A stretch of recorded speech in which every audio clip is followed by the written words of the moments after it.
Assalamualaikum warahmatullahi wabarakatuh. Hello everybody. Now I will try to explain to you about the types of drama. The topic now is melodrama. Okay, let's begin. What types of movies are your favorites? Do you like action, comedy, or maybe drama? Possibly you like a certain kind of drama, one with a big performance and hyper-dramatic storylines. You might like movies from the 1940s and or 50s, like Double Indemnity. Or maybe you prefer more modern day, over-the-top repeats. If so, you might be a fan of melodrama.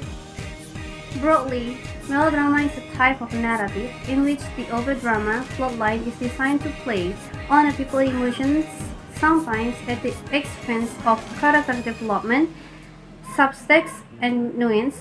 Moreover, melodrama tend to feature reductive plotlines and characters that are stereotypical archetypes. In literature and narrative, an archetype is a character that is a quintessential example of a theme or feature or idea. Satan, for example, is a classic archetype of absolute evil.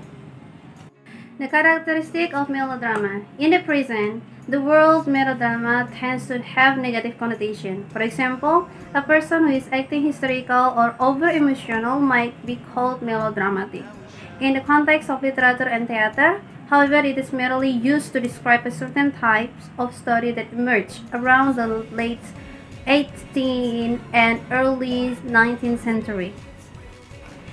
The earliest melodrama were classified as such for the ways in which they used music. Fight scenes, for example, may be accompanied by intense orchestral arrangements, while romantic scenes could be accompanied by something softer.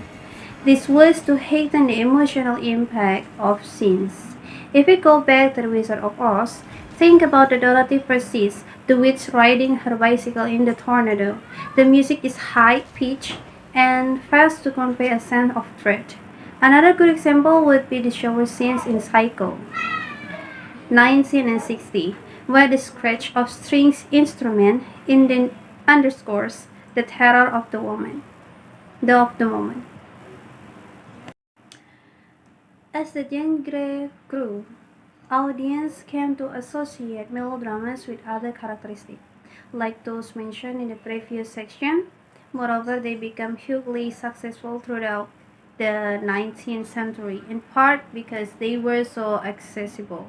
Melodrama take very complicated concepts and themes, like love or war, and reduce them to binary opposition, which means something is on either side of a system, but never in between. Examples of binary opposition are things like man and woman, love and hate, or good and evil. Each side defines the other by virtue of its existence. Now, thank you for your attention, and that's it for my explanation. I think it's enough. Assalamualaikum warahmatullahi wabarakatuh.